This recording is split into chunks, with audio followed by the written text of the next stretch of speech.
All right, thanks, Kelly. Having a healthy body and mind helps to keep us focused and keeps our kids focused as well.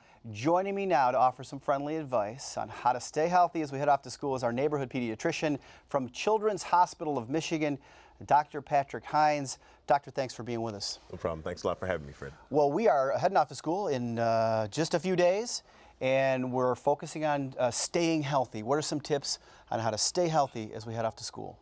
Great question, Fred. I think the most important things about staying healthy when you're in school are two things. Washing your hands, that's a big deal. I have to do it every day at work, many times a day, and it's just as important for you to do it at school. It keeps your hands free of germs, and especially before you eat and after you use the restroom are the most important times to do it.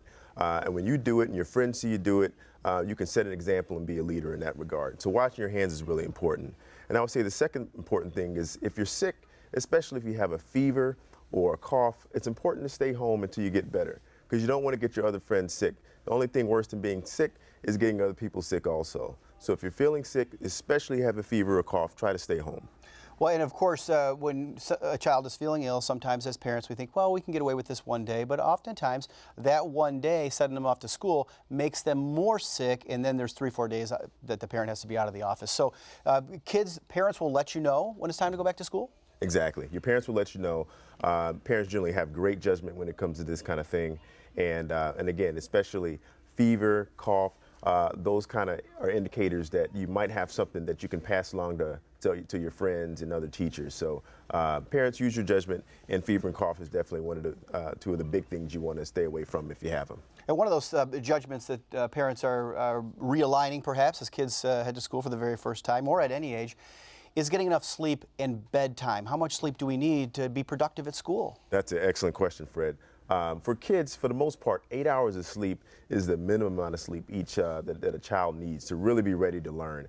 A child's brain is like a sponge, and the more you sleep, the more sleep that you get, that sponge is better able to soak up all those experiences, the things that you hear, the things that you learn in school. It's better able to stay with you. So sleeping at least 8 hours a night is going to be really important for every kid in school. So not only does it help us to learn better if we're well rested, but it can also keep us healthier? Exactly. It helps your immune system. It helps you to be better able to fight off infections and things like that if your body's rested, both your body and your brain. So those things are both very important. Well, one of the things that we do as we head off to school is we spend some time indoors on the computers, and then we go outdoors and play. How do we stay healthy in an indoor setting and then in an outdoor setting? That's a great question. Just being outside in general is very important to staying healthy. It makes you more, it allows you to be more active, and being active, especially when you're a kid, is really important. And participating in more active activities as opposed to passive things like playing video games and that sort of thing really helps the body to be healthy and to function at its full capacity. So going outside is great, and it gives you a chance to get some fresh air and to play with other friends, develop those social contacts while keeping your body healthy. And of course, in a lot of kindergarten classes and of course schools throughout the metro area, we have healthy organized play. Some of us still call it recess. But what can we do on the weekends or after school hours as families to stay active? Great question. I think after school hours, and this is the same thing I try to incorporate with my kids, is that it's really important to do things together. And I think that's the most important things. When you're doing those things together with your kids, you really get to know them. You get to interact with them on a direct level, and whether it's going out to the park, whether it's playing games at the house, and games that really require you to participate and hear your kids' thoughts and hear their thought process and learn a little bit from them. Listening to your kids, those things are really important activities that you want to participate in. So on the weekends, any opportunity that parents get to interact directly with their kids is really important. And this one for the parents now, what should we have in our medicine cabinet as just your basic survival kit? Right. In your medicine cabinet, I think your basic survival kit would be something like Tylenol for most cases, if your doctor's told you that that's okay for your child. And that's helpful for fevers or pain and that kind of thing. But again, I would always follow your doctor's advice when it comes to any kind of medication, even if it's over the counter. It's really important that you do that in conjunction with your child's pediatrician.